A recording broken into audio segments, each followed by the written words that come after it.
Hello, my name is Chudik. I'm an orthopedic surgeon for Illinois Bone and Joint Institute.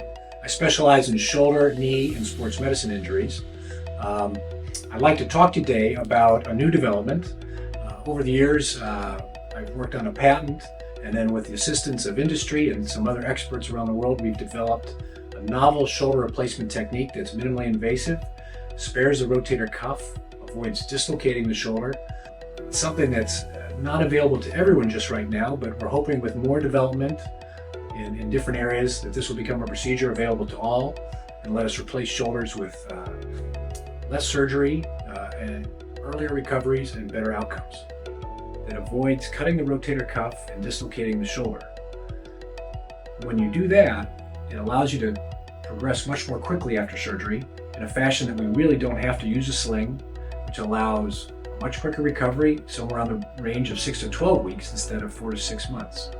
Surgery is still done through an open incision in the front, but luckily we can split the muscles between the muscles and not cut through any muscles, the deltoid and the pec muscle, to get down to the shoulder. What's different about this approach is that we actually spare what's called the rotator cuff, the deep muscles of the shoulder to help keep it centered. Originally I had the idea back in the early 2000s. Started off with a little drawing on a napkin, probably in a restaurant, discussing it with a few colleagues. One problem with doing shoulder replacements is that we have to cut the rotator cuff to get access to the shoulder. But the rotator cuff is what's all important to keep the shoulder stabilized. The shoulder isn't stable like the hip joint with the bony constraints, and the ligaments are loose unlike the knee joint. In the shoulder, we need the rotator cuff to keep the ball centered. So when we cut it, we have to repair it. And when we have to repair it, after surgery, we need 6 weeks in a sling to let it heal. And between the surgery to the muscle and the cutting and repairing, as well as the immobilization, we don't always get all of our strength back. Sometimes the rotator cuff doesn't heal as well as we'd like, and it can lead to limitations and sometimes even failure for the shoulder replacement.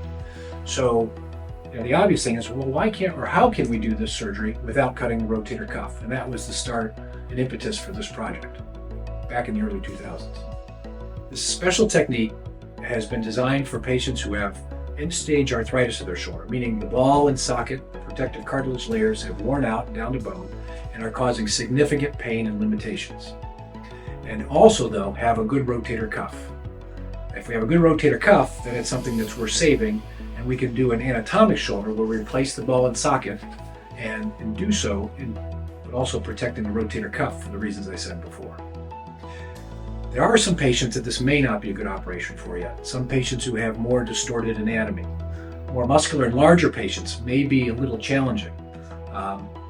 The current procedure, where we do have to cut the rotator cuff and we dislocate the shoulder, do the shoulder replacement, is a very successful procedure that works very, very well in the majority of patients. It's still the best procedure for many patients. So we have to keep that in mind, that this technique in its current form is still limited by anatomy and a couple other restrictions, that it's not applicable to everyone.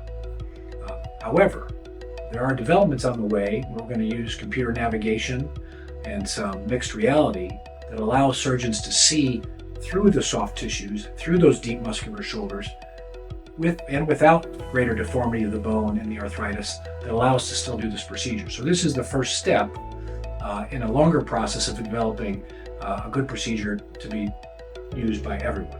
So if you have shoulder pain and think you may have shoulder arthritis and have this type of condition that may benefit from this type of procedure, please feel free to reach out to my practice at Illinois Bone and Joint, and we can evaluate you and see if this is something we can help you with. Remember, there are some patients that this will be a great benefit to, and there are some patients that are still better with the more traditional techniques until further developments. But we're happy to evaluate you and answer any of your questions.